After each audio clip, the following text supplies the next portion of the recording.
Seavey's continuing to fire at officers. This officer here, as he sits up and sees Seavey engaging other officers, this officer tries as best he can to get up in a seated position. He spreads his legs and his feet, and he takes aim and fires 10 or 11 shots, returning fire, trying to protect the other officers. Even though he's wounded himself, he's still trying to. These officers take defensive positions. This officer here is shot by Seavey. He is struck in the buttocks, and the bullet exits his hip. He retreats all the way back into this corner so that he has at least some cover.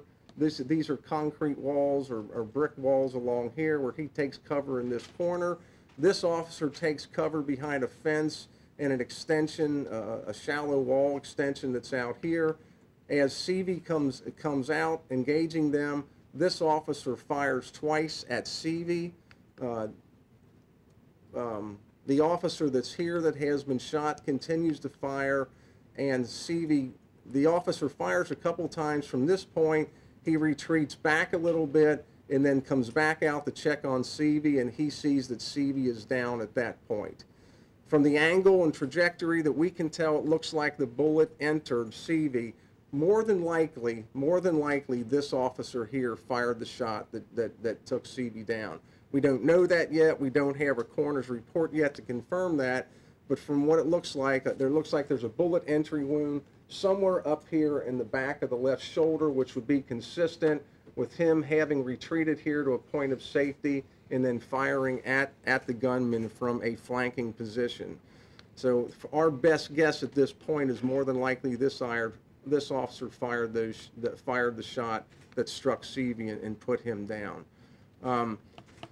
At this point, there are two other officers that move up into, or as this is all going on, there are two officers that move up into here to this position to grab this officer. They drag him to a position of safety back behind this vehicle.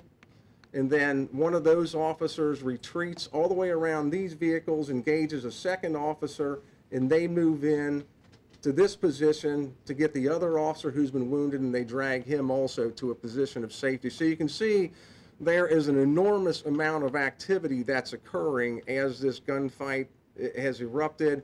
It's a very rapidly evolving situation, as you can see, and you can see that some people here have done some incredibly brave action, even though there's a hail of gunfire that's being exchanged.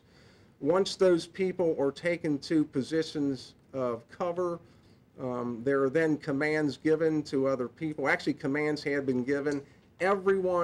Every single person complied with the commands of the police officers except for Mr. Seavey. He is the only person that did not comply with the commands of the police officers.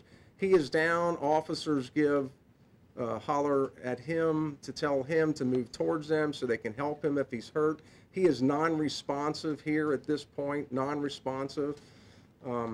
Other people who were there are then addressed by the officers who were there. One of the people that is there, a person by the name of Lou Erskine, L-E-W, the first name Erskine, E-R-S-K-I-N-E. He is an Iron Horseman motorcycle gang member. As officers approach him, they try to put his hands behind his back. He's laying spread eagle on the ground. As they handcuff him, they ask him, "Do you have any weapons?" He said, "Yes, I do. I have 2 pistols on me. I have 2 guns." He, in fact, did have 2 guns on him. He had a .380 caliber semi-automatic pistol. He also had a .38 caliber pistol on him. And the weapon that was being carried by Mr. Seavey was a 9mm pistol. Erskine did have a carry concealed permit on him. He did have a carry concealed permit. However, a carry concealed permit does not allow you to carry a weapon into a liquor establishment. Because he had weapons with him at a liquor establishment, he was charged with illegal possession of a firearm in a liquor permit premise. 2 counts of that. That is a felony 5 offense. That charge is a felony 5 offense. After these people were secured, then word was sent inside the bar for people to back out of the bar. People inside the bar didn't comply. They came out. Officers there don't know who is who inside the bar. We don't know if anyone inside the bar is associated with the Iron Horseman or whether or not there are other motorcycle people in there. We just don't know what's occurring inside the bar. So everyone at that point is secured in custody until we can separate, make the scene safe, and once the scene is made safe as we can get it, and locked down, we now have two different things we have to do. We've got a crime scene that's pretty big right here, a very big crime scene that needs to be protected, but more important than that, we have an injured person who was down at this location. Complicating that is the fact that there is a bar here that we have not yet entered. We have not yet entered that bar, and we do not know who is inside there, whether or not someone is waiting to ambush somebody, or whether or not they're ready to take some other type of action. As such, we get wounded people, the wounded officers out of there, we get them to help. One of the other motorcycle members who was out here, actually he winds up on the outside of the fence. He suffers a gunshot wound in the right foot. Who shot him in the foot? We just don't know. The bullet went in through the top of his foot and came out through the bottom of his foot, through his shoe. The bullet's gone. We haven't recovered it. We can't find it. So we don't know who shot him. We don't know whether when Mr. Seavey was taking his gun out, he accidentally discharged into the ground. We don't know, because he was laying on the ground as he was commanded to do. When shots were exchanged somewhere along here, did an errant round hit him in the foot? We just don't know, and we're never going to know how he was shot in the foot. These three people were gotten to a safe position. There was a rescue unit there with medical personnel on site. They responded. We got them medical assistance. And at this point, once we stabilized this scene, a SWAT team was immediately called. And the very first thing the SWAT team did, and I was there when this occurred, the very first thing the SWAT team did was first make sure the inner perimeter was secured, and then they got first aid equipment as well as a stretcher. The stretcher was towed up into this area with an armored type vehicle, and then officers were dispatched into this beer garden area to determine whether or not they could render assistance to Mr. Seavey, and whatever assistance could or could not be rendered at that point. They also got him on a stretcher. They extracted him immediately because this is still considered a danger zone or a kill zone, if you will. He was provided medical attention or taken back to a rescue unit for medical attention. He was determined to be dead there at the scene. Do we have preliminary information on his wound?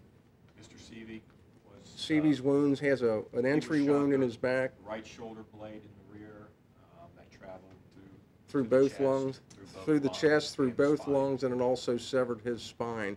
So chances are he was already dead there at the scene. We don't have an exact time of death determined, but a bullet wound that travels and ruptures both lungs as well as severing the spine is a very, very serious wound, obviously, and he died there at the scene at some point in there. When he was taken out of here, taken immediately back down, as I said, to medical attention. This area was secured around here. A SWAT team then came in, took over the inner perimeter, and at some point there was an entry made and a sweep made of the interior. We determined that no one left was inside, and from that point on, homicide detectives came and conducted an investigation to begin to gather evidence and other types of things. Mike? This is a video. Now there is a video camera that's on the outside of the bar itself, and it's motion activated. Now this is move it back just a little bit, Mike. What I'm going to ask you to do, and I don't know if you can do, I don't know if you were able to see a face. This is an officer that has been wounded, and we don't want to show his face. So if you can make his face out, we don't think you can because it's blurry, but if you would, take the time to blur his face out. He and the other officers are concerned about their own personal safety and that of their family.